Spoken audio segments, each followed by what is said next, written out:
Hey guys, it's Caleb with White Metal Games here. Got a special bat rep for you today. Today we're playing on our Frontline Gaming table. This mat was provided to us by Frontline Gaming. The terrain is not something that we manufactured. This was manufactured for our local game club, Event Horizon Games, actually by one of the guys that actually is in the club on a regular basis. Today we're playing 2250 Ultramarines versus Tau. The Tau army was crafted by one of our studio artists, Valentin Malek. This is an Electrum level army, so it's a tabletop plus army. As you can see, it's got a real nice pop and zing on the table with the hexagonal patterns, the blue OSL spread out across the board, and the high gloss finish, which makes it just a nice looking army to play against. So it's going to be 2250 Maelstrom of War mission. We're going to be using our tactical objective cards today, and we've got 6 objectives spread across the board. So let's see how the game shapes up. Hi, my name is Frank DeSalvo. I'll be playing Caleb here today for the spell report. Got some nice Ultramarines for you guys to watch get shot to death. Got some stuff in reserve here. Pretty simple army. It's just a combined arms attachment with a raptor wing, so that's where the Storm Talons and Land Speeders are coming in from. Other than that, there's some stuff riding on Calgar's fun bus, a Storm Raven over there. Got some nice shooty Centurions, Squadron Vindicators, and some scouts that moved up. Aside from that, like I said, let's watch them get shot to death. Hey guys, so we're going to quickly introduce the Tau army tonight. It's a combination of a CAD, a combined arms detachment, plus a Riptide wing, which I think is called a Heavy Retribution wing, or maybe it's just a Riptide wing, I don't really remember, plus 1 Forge World model. So starting off on the left over here, we've got the Riptide wing with the 3 Riptides. Hiding behind them is a squad of Pathfinders with a cluster of drones. We have a Ghost Keel up in front of that with a couple shield drones, and then this lone broadside kind of off to the side. Moving across the board, we've got a Hammerhead here with a rail rifle, Storm Surge fully packed out to the gills for maximum punishment. Hiding back behind here, we've got the XV-109, which is a Tau Forge World model, which is kind of their equivalent of a Riptide model, plus a broadside with a heavy rail rifle. And then rounding that up, we have our second squad of troops up here, which is another squad of Fire Warriors, all rocking the pulse rifles, plus a 6-man squad of Crisis drones, or Crisis suits, not Crisis drones, Crisis suits with a Enforcer battle suit for the commander. So, a lot of mobility, a lot of firepower. Can't wait to see what happens. Alright, for my turn 1, I try to move up the field a little bit, try to close some distance on the Tau. You know, they shoot hard, so I need to get close to them.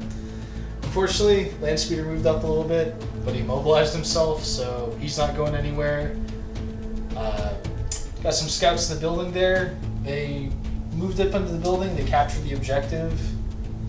Vindicator ran up, shot a big blast, you know, one of these. Took out some suits.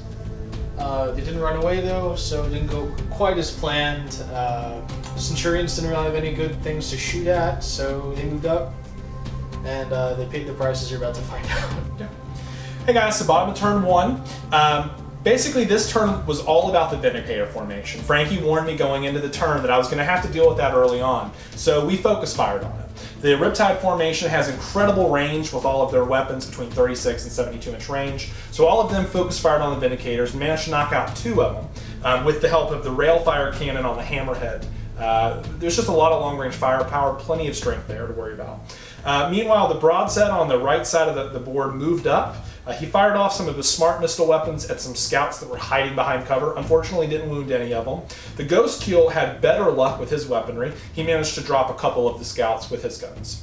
On the other side of the board, the KV-109 moved up. I didn't realize his weapons were such short range. I apologize for that. It's my first time playing this army. So basically for right now, he's kind of useless. I got to get him into the fight. The Crisis suits, on the other hand, immediately dove for cover after taking so much fire from the Vindicators. So now they're kind of creeping their way around the back of the building there, trying to find their way into the forward area, maybe grab an objective, maybe finish off that last Centurion.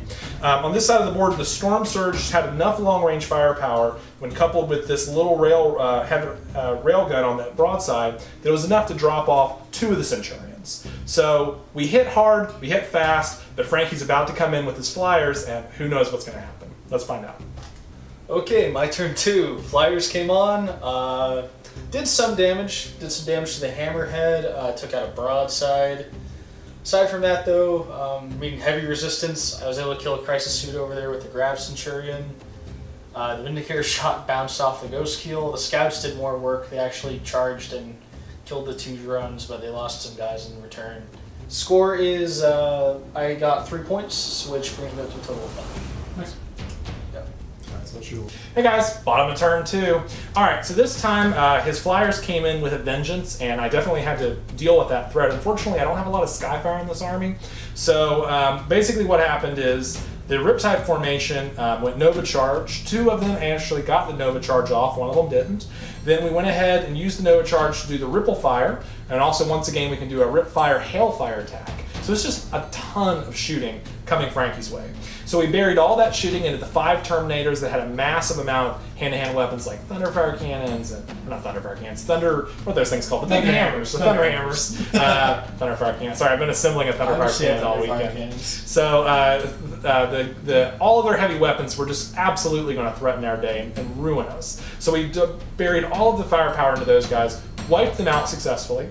The Ghost Keel fought off the 2 Scouts and killed those in hand-to-hand. He used his consolidation move to hide in some ruins. He's trying to take advantage of his stealth and shrouded rules. The Hammerhead, which was unable to shoot more than the Snapfires this turn, did manage to Snapfire a shot at the Storm Talon. Unfortunately, didn't do anything to it.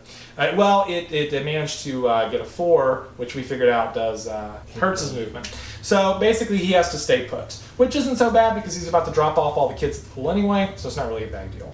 The Storm Surge moved forward as a gargantuan creature. He gets 12 inches of movement. So he just jumped right over this giant bunker thing. Came forward, he buried a lot of firepower into one of the Storm Talons, dropped it, that thing's off the board, and he used the last couple shots from his smart missile systems into the other Storm Talon. Unfortunately, wasn't able to do anything with that this turn. Otherwise, it was a pretty unsuccessful turn for the most part. The broadside that survived didn't do anything. Unfortunately, he missed because he was shooting at the flyers. Didn't have anything for an answer for them. All of the Pathfinders, their pulse rifles had good range, but unfortunately the 30 inches wasn't enough to overcome the Snapfire thing, so we didn't do anything with that against the flyers either. Up on the far side of the field, the Crisis Suits and the Enforcer Commander suit, they tried to drop this one Centurion that I was pretty sure we could do, but that Centurion just rolled every single saving throw he had. So unfortunately, Frankie remains in control of that objective right now, and he's just a thorn in our side up there. So all the main fighting is going on this side of the table. Up there, we've got a small little battle going on, but hopefully we can do something with that. Maybe not, though. That grav cannon's pretty nasty. Let's see what happens in the next turn. Alright, so bottom of turn 3, what looked like it was going to be a terrible, terrible turn at the beginning with a horrible shooting phase. Ended up actually going very, very well in the end. In fact, this is probably a game-changing turn. The Storm Raven dropped down, he dropped off the Dreadnought and Calgar's squad of Soul Centurions with Cassius. The Dreadnought was able to punk all 3 Riptides on his own through to them going chicken and him running them down. And Calgar's squad was able to punch the Storm Surge to death. At that point, they're kind of in an excellent position to just pick and choose more or less any 3 targets that they can, and they're going to wipe them out for the most part. This last Grav Centurion over there, the lone survivor, he tried charging the Crisis Suits over there with the Commander after killing a couple, but he died to Overwatch, as is wont to do with Tau. And that was it. That was my turn 3. What was your total points at the end of the turn? Total points was 7. Hey guys, so bottom of turn 3. Unfortunately, this was definitely the turn that broke the back of this army. So what happened is when he dropped in with all of his guys, he had a terrible shooting turn, just couldn't do anything to me. And it was looking pretty good.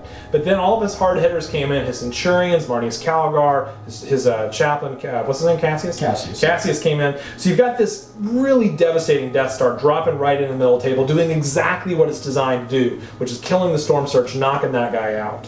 In addition to that, this little Dreadnought that came up, knocked on the back of these 3 Riptides, and even though he wasn't doing as much damage as he probably could have, potentially, unfortunately he did enough damage, they lost, They failed a morale check. They ran away as a formation. They're a unit. He chased them down, and that's it. That's the end of that. So between the Storm Surge and the Riptide formation coming off the table, that was almost 1,000 points of the army. And at 2250, that's almost half your army. Definitely a back-breaking turn for the game. I retaliated by using the Crisis Suits and the Enforcer Commander to drop not only the Vindicator, but we did manage to snap fire on his Centurion. So that gave us control of that half of the board. Hardly matters at this point, really. Down on this side, the XV-109 came back out of reserves. Last turn, it novaed into reserve, and this turn it came out of reserve. I boldly dropped it right into the middle of the market square there so that I could use the Plasma Flamer directly on the Centurions. That Strength 6 AP2 was looking good. Unfortunately, the Centurions are just really, really survivable. And even though I did a wound or two, not enough to drop the squad. So at this point, I'm forced with the realization that I only have a couple squad of Fire Warriors, a couple Crisis Suits left, a Ghost Kill on XV-109. Not going to be enough to knock out the rest of this game. The only option for winning for me at this point was to completely eliminate his army. He's too far ahead in points, and I am nowhere near strong enough at this point to be able to do so. So, with regret, I conceded. And that's the end of the game. It was a great time. Thank you very much, Frankie, for being involved in the game today. If you're interested in seeing more of our work, check out our site, whitemetalgames.com. Also, check out all the video links you'll see in the clip below. And finally, if you like our work, comment on it, let us know. Message us on Facebook, message us on Twitter, message us at info@whitemetalgames.com. And until next time, put your minis where your mouth is.